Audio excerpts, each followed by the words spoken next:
దాన్నే కొంచెం ఇంతో డాంబర్ వేసిండ్రు. అండ్ తర్వాత దాన్ని స్టేట్ హైవే కూడా అయింది.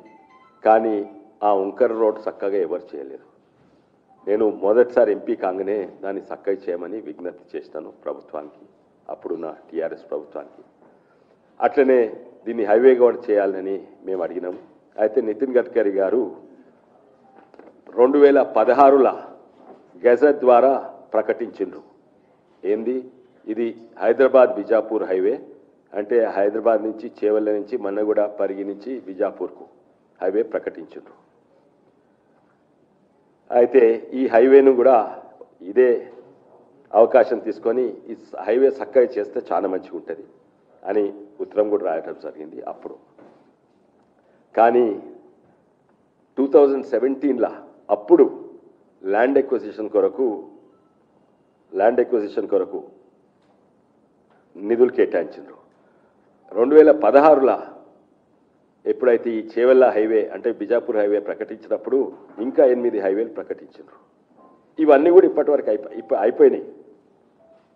వరంగల్ ఉన్నాయి, నిజామాబాద్లు ఉన్నాయి, నల్గొండలు ఉన్నాయి, అంతటా కరీంనగర్లు ఉన్నాయి, అన్నీ అయిపోయినాయి. ఇది మాత్రం కాలేదు. 2016లో హైవే అప్పుడు టీఆర్ఎస్ ప్రభుత్వం ఉండే. దీనికి ల్యాండ్ ఎక్విజిషన్కు 2000 ఓ ట్రైపార్టీ అగ్రిమెంట్ చేసి 2017లో ల్యాండ్ ఎక్విజిషన్కు శాంక్షన్ కూడా అయినాయి నిధులు. కానీ ల్యాండ్ ఎక్విజిషన్ చేయలేదు, 5 ఏళ్ళు చేయలేదు. ఎందుకు? రియల్ ఎస్టేట్ దాహమా? ఎందుకో దీని చుట్టూ భూములు కొనుక్కోవాలి అని భూములు కొనుగోలు పెట్టిండ్రు. ఆ టీఆర్ఎస్ ఉన్న ప్రభుత్వం 5 ఏళ్ళు అక్విజిషన్ చేయలేదు. 2022లో మొదలుపెట్టిండ్రు. భూములు కొన్నాక 2022లో ఈ అక్విజిషన్ మొదలుపెట్టిండ్రు. దాదాపు మొక్కనైంది. లాస్ట్ 1-2 బిట్లు మొన్న అయిపోయినాయి. అయితే నిర్లక్ష్యం ఎవరిది? ఎందుకంటే హైవే శాంక్షన్ చేసుడు ఫండ్స్, హైవే కట్టడానికి ల్యాండ్ ఎక్విజిషన్కు ఫండ్ ఇచ్చేది కేంద్ర ప్రభుత్వం. కానీ ల్యాండ్ ఎక్విజిషన్ పాత్ర రాష్ట్ర ప్రభుత్వంది. ఇన్నేళ్ళు చేయలేదు. అదే కాక ఎట్లా చేసిందంటే చేవెళ్ళ హైవే ఇదన్నమాట. ఇప్పుడు హైవే ఇట్లున్నది. అదే ఓంకర్ తింకర, ఎందుకంటే ఆ ఓంకర్ తింకర స్టేట్ హైవేనే వీళ్ళు వెడల్పు చేసిన, దాని పొంటే ల్యాండ్ ఎక్విజిషన్ చేసిన. ఎందుకంటే దాని పొంటే ఈ సుక్కలు ఉన్నాయి కదా, ఇవి వాళ్ళ రియల్ ఎస్టేట్. ఏ ఎంపీదో రియల్ ఎస్టేట్ అడగండి. అయితే వాళ్ళే ల్యాండ్ ఎక్విజిషన్ చేసింది. ఎట్లా ఉన్న ఓంకర్ తొంకర హైవేను మళ్ళోసారి నేను నితిన్ గడ్కరీకి రాసిన, ఈ రాష్ట్ర ప్రభుత్వం ఇట్లా చేసింది, మీరన్నా ఒత్తిడి పెట్టి చక్కగా కొనమని ల్యాండ్ అని అడిగిన. ఉన్నదాన్ని ఇంకొంచెము షార్ప్ కర్వ్స్ ఉంటే కొంచెం నున్నగా చేసిండు, అంటే కొంచెం యాక్సిడెంట్. ఇది కాదని కూడా నేను నితిన్ గడ్కరీ గారికి రాసినాను. కానీ వాళ్ళు రాష్ట్ర ప్రభుత్వం ఎట్లా ఎక్వైర్ చేస్తే దాని మీదే వేయాలి. నేషనల్ హైవే ప్రభుత్వం అక్విజిషన్ మీదే వేయాలి, రైతుల భూమిని చేయరాదు. అండ్ దీంతో ఎన్నో అడ్వాంటేజెస్. కానీ దానికంటే ముందు చెప్పాలండి, 2025లో అయింది. అయితే ఈ ఓంకర్ తింకర హైవే అక్విజిషన్ అయితే 2022లో మొదలుపెట్టగానే గ్రీన్ ట్రిబ్యునల్ అనే యాక్టివిస్ట్ వాళ్లకు చేవెళ్ళ మర్రి చెట్ల మీద ఎక్కడి లేని ప్రేమ అన్నమాట. మర్రి చెట్లు పోతున్నాయని వాళ్ళు మర్రి చెట్లు కరెక్టే, పర్యావరణకు నష్టం అవుతుంది. కానీ మర్రి చెట్లు మామిడి చెట్లు అయితే కాదు. ఒక జగల నుంచి తీసి పెడితే 99% బతుకుంటాయి, వేరే చెట్లు బతికాయి. ట్రాన్స్ప్లాంట్ చేస్తామని చెప్పిండ్రు. అయితే నేను కూడా ఆ బ్యానియన్ ట్రీస్ పోవద్దు, ఎందుకంటే చక్కగా చేస్తే ఉన్న రోడ్డు పక్కకే కదా మర్రి చెట్లు. చక్కగా సూటిగా రోడ్ చేస్తే ఎన్నో అడ్వాంటేజెస్. ఖర్చు కూడా తక్కువైతుంది, దాదాపు 11 కిలోమీటర్లు తక్కువైతుంది. ల్యాండ్ ఎక్విజిషన్ కూడా తక్కువైతుంది, నెగటివ్ ల్యాండ్ ఎక్విజిషన్ అవుతుంది. వంకర్ తింకర్ రోడ్ను చక్కగా వేస్తే ఈ భూమి మిగులుతుంది. ఇక్కడున్న ల్యాండ్ ఎక్విజిషన్ పోయిన రైతులకు ఈ భూమి ఇవ్వచ్చు, ఇంకా ప్రభుత్వానికి భూమి మిగులుతుంది. ఇది కూడా చెప్పిన. అదే కాక చక్కగా వేస్తే ఈ మర్రి చెట్లు ఎక్కడున్నాయి, దీని పొంటి మర్రి చెట్లు లేవు, చాలా తక్కువ. ఎందుకంటే ఇక్కడి నుంచి ఇక్కడ అక్వైజేషన్ చేస్తే. అయితే వీళ్ళు కేసేసినాక మొన్ననే ఈ కేసు అయిపోయింది.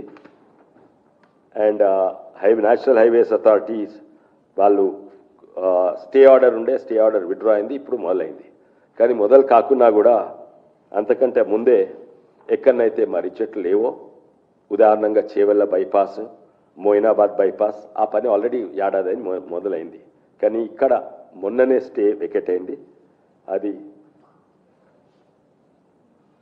ఇక్కడ ఉన్నది, మొన్ననే స్టే వెకెట్ అయింది. అండ్ పని మొదలవుతుంది. కానీ ఇంకా నా విజ్ఞప్తి ఏంటంటే, ఉన్నదాన్ని ఈ ఓంకర్ తింకర్ హైవేను కొన్ని షార్ప్ కార్నర్స్ చక్కగా చేసాను. కానీ ఈ రోజులల్లా రోడ్లు ఖరాబ్ ఉంటే ఏం యాక్సిడెంట్ కావు, బండ్లు మెల్లగా అవుతాయి. రోడ్లు ఎంత మంచిగా ఉంటే అంత ఎక్కువ యాక్సిడెంట్స్, అంత పెద్ద యాక్సిడెంట్. అయితే ఇప్పుడు కూడా దీన్ని కరెక్ట్ చేసే అవకాశం ఉన్నది. ఇది గడ్కరీకి రాసిన లెటర్. నేను దీన్ని ఇంకా రియలైజ్ చేయాలి. వాళ్ళు అన్నది ఏంటంటే, రాష్ట్ర ప్రభుత్వం నన్ను చక్కగా చేస్తే మేము రియలైజ్ చేస్తామని వారు చెప్పిండ్రు. అయితే ఇది ఇంకా ప్రమాదం ఉంది. ఈ హైవే తోటి ఈ చక్కగా కనీసం కొన్ని జాగాలు ఎట్లున్నాయి చూడండి. ఓంకర్ తింకర ఇక్కడి నుంచి ఇక్కడ చక్కగా చేస్తే ఈ రియల్ ఎస్టేట్లకు లాభం ఉండదు. ఇక్కడి నుంచి ఇక్కడ చక్కగా చేస్తే ఆ రియల్ ఎస్టేట్లు ఎవరు? రోహిణి మినరల్స్ అంట, రాజేశ్వరి హ్యాచెస్ అంట, ఇంకెవరో. అయితే ఇన్ని అడ్వాంటేజెస్ ఉన్నా ఇది కాదు. కానీ ఇది 100% టీఆర్ఎస్ పార్టీ, ఇప్పుడు బీఆర్ఎస్ పార్టీ నిర్లక్ష్యము. వాళ్లకు ప్రజల ప్రాణాలు ఎక్కువనా, లేకుంటే రియల్ ఎస్టేట్ దాహం ఎక్కువనా, అది అడుగుతున్నాను. ఉల్టా నా మీద ఆరోపణ చేస్తుంది ఏంటంటే, అది ఉన్నది సోషల్ మీడియాలో, నేనంటే గ్రీన్ ట్రిబ్యునల్ పెట్టి నేను ఆపించినట్ట.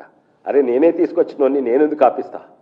నేను చెప్పింది ఏంటంటే, చక్కగా రోడ్ కావాలి. చక్కగా రోడ్ అయితే బ్యానియన్ ట్రీస్ కూడా పోవు. అండ్ ఇది తొందర కావాలని నేను 10 ఏళ్ల సంది నేను పట్టాడు. హైవే రాకముందు కూడా స్టేట్ హైవే నన్ను చక్కగా చేయమని అడిగినాను. అయితే ఇప్పుడు వాళ్ళు ధర్నా చేస్తారంట, అసెంబ్లీ ముత్తడట. పిచ్చోళ్ళు ఆపాగలగారా అమ్మ? ఎవరికి తెలియదా? వాళ్ళే ఉన్నారు 10 ఏళ్ళు, 16 నుంచి ఎవరున్నారు? వాళ్ళే ఉన్నారు. ఇది 100% టీఆర్ఎస్ బీఆర్ఎస్ పార్టీది. వాళ్ళ నాయకులు వాళ్ళ రియల్ ఎస్టేట్ దాహం వల్లనే ఇదైంది. దీన్ని కూడా ఇప్పుడు కాంగ్రెస్ ప్రభుత్వం ఉంది. నేను ఇప్పుడు కూడా విజ్ఞప్తి చేస్తున్నా, కొన్ని జాగాలు అయితే అల్కగా చక్కగా చేయవచ్చు.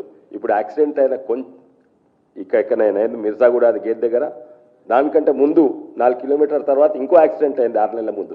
అప్పుడు కూడా 6 మంది మహిళలు చనిపోయినారు, కూరగాయలు అమ్మేట మహిళలు. ఇవన్నీ ఎక్కడున్నాయి?